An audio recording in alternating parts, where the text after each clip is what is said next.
As the holiday period draws to a close and we approach the New Year celebrations, please make some time to contemplate those less well off.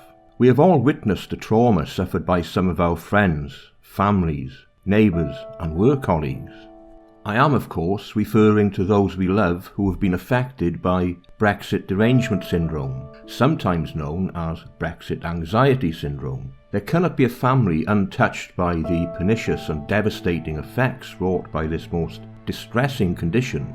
Brexit Derangement Syndrome is one of the great struggles of our age, something that has affected every one of us directly or indirectly. We have all witnessed the impact on the mental health of loved ones and colleagues. The crushed spirit, the anguish of sufferers is played out nightly on our televisions and social media feeds. The loss of reason and academic credibility, the isolation felt by Remainers, the obvious depression and anxiety, the outpouring of angst and anxiety by sufferers both young and aged through their social media feeds. This has been heartbreaking to witness. Never has our awareness of mental illness been so high or immediate. So, as we celebrate the coming new year, please spare a thought for those who will be working their way towards recovery in the year to come. On Twitter, sufferers have been helpfully labelled with the FBPE hashtag. Reach out and offer what support you can, particularly to those who are related or close to those who are affected.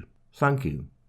Well, that was a little tongue-in-cheek, a bit of fun. Most of those who voted Remain are perfectly normal, reasonable people who voted the way they did for good reason. And while we may disagree, it's a matter of political difference, nothing more. But there is a notable minority of Remainers that are extremely vocal and perhaps less easy to tolerate. We have all had first-hand experience of this somewhat arrogant and intolerable minority. For these Remainers, Brexit is similar to psychological trauma. And while a certain philosopher of national note is strutting his stuff and lecturing the proles on national television about their obvious shortcomings, his academic colleagues of a more psychological bent are quietly taking notes and already thinking of titles for forthcoming papers that might explain what they're witnessing.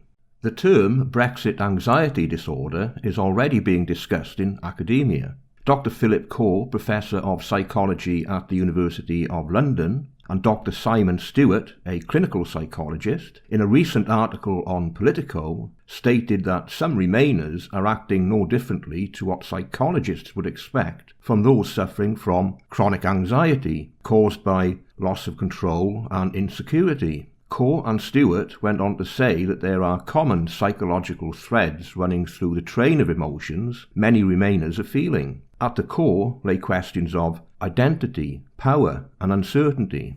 These people, career politicians, bureaucrats and senior academics, are used to deference and control. But now the usual levers used to manoeuvre things to their liking are no longer responding, and they don't like it. They don't like it at all. And like a herd of frightened wildebeest, the Remainers stampede along a well-trodden path to polarised groupthink. And this in large part explains the emergence of the pro-EU hashtag FBPE on Twitter, a sad manifestation of the desperate need for group identity in the hope of comfort and solace.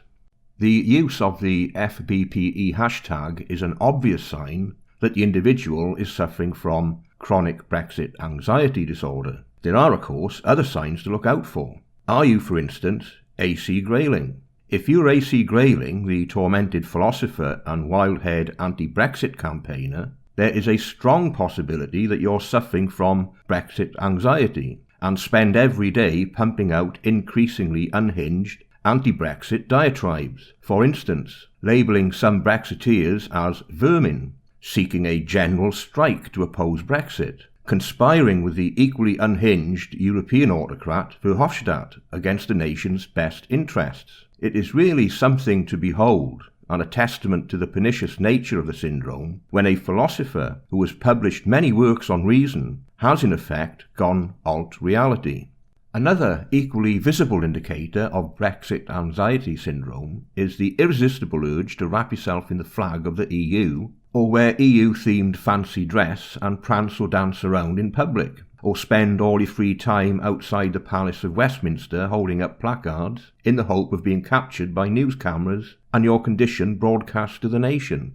Brexit Anxiety Syndrome is also highly correlated with membership of the House of Lords, that unelected body comprised of felons and failed politicians, many of whom are in receipt of EU pensions, but are not required to declare their pensions as a financial conflict in the register of member interests. And for some reason these peers never excuse themselves from Brexit-related proceedings due to a patent conflict of interest. A classic example is Lord Adonis, often described as Tony Blair's representative on Earth, who in a recent tweet described two types of people: those who form the resistance and those who appease Brexit. This somewhat deranged view of a simple democratic process is concerning.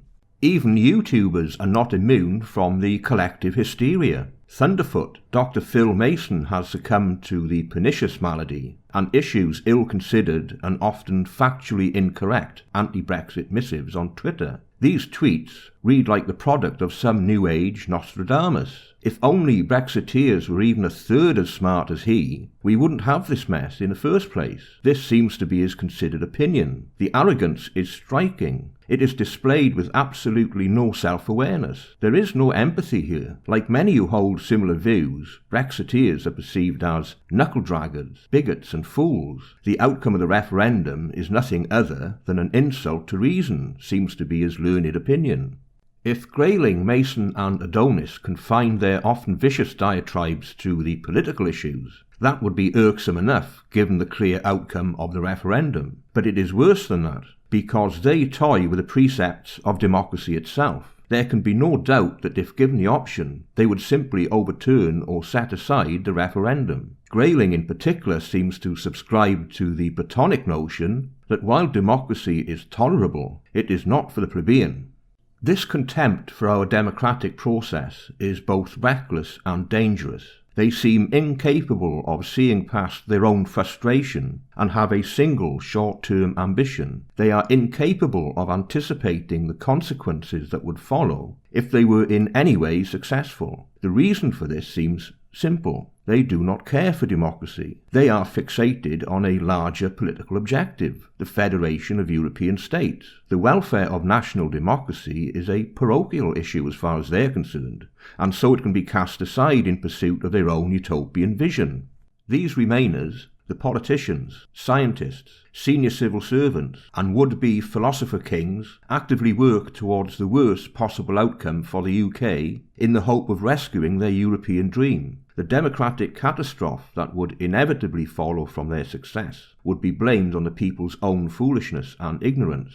They, of course, would walk away from the wreckage of our hard-won democracy, content that they once again held sway over the future of lesser people. And this is not the first time this nation has suffered the machinations of those who regard the welfare of this nation's people as secondary. I have been accused by Dr. Mason of being a pedant after I corrected him on a matter of his own ignorance relating to the institutions he champions. If insisting he sticks to the facts of the matter opens me to such an accusation, then I wear the label with pride. And here is another pedantic point, Dr. Mason. No one in the United Kingdom voted to join the European Union, or what was then known as the Common Market. The people were never given the option by our political overlords. Nonsense, I hear you say. There was a referendum in 1975. That referendum I am old enough to remember, although I was too young to vote at the time. The ballot paper had a simple yes-no question. Here is the question put to the people at that time. Do you think that the United Kingdom should stay in the European community? Well, that's interesting, isn't it? The question was not, do you think the United Kingdom should join, but rather, do you think the United Kingdom should remain? How could this possibly be? What was going on back then? We forget today, and of course, the politicians are not inclined to remind us that no referendum was held when Britain agreed to the Accession Treaty in 1972, or when the European Communities Act was passed. There was no people's vote in support of the United Kingdom joining the European Community in 1973. You will notice that the term Common Market is in brackets. The inclusion of that term was at the request of the government of the day, because at that time the European Community was being sold to the people as a common market.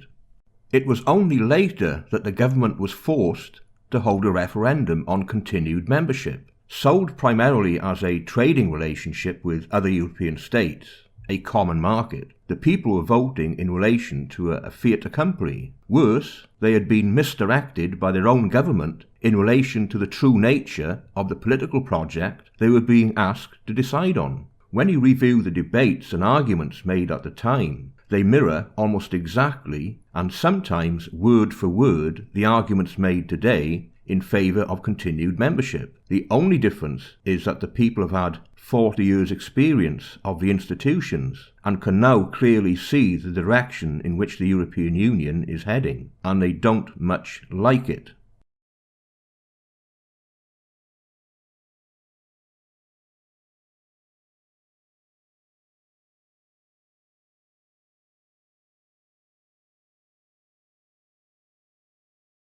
Therefore, now what do they say? What is the message that comes now? No longer to tell the British people about the goodies that lie there. No longer that. That won't wash, will it? Because the evidence will no longer support it. And so the message that comes out is fear, fear, fear. Fear because you won't have any food. Fear of unemployment. Fear that we've somehow been so reduced as a country that we can no longer, as it were, totter about in the world, independent as a nation.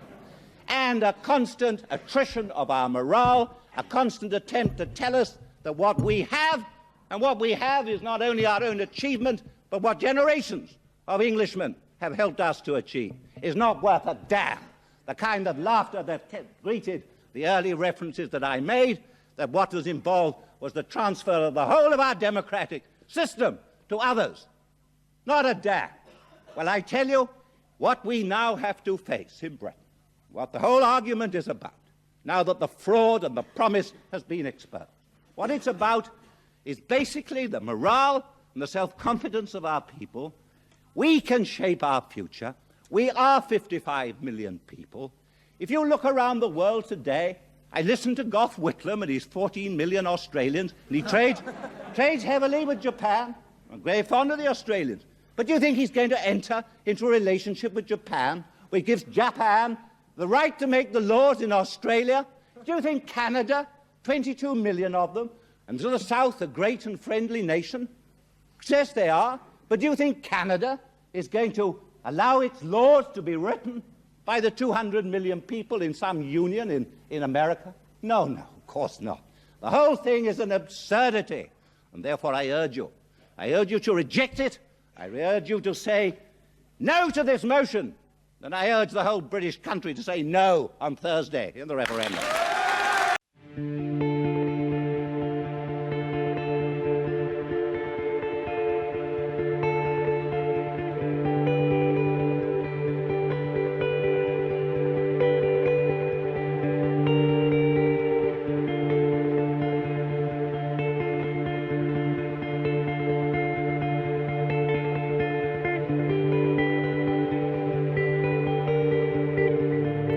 We end our adventure at this point.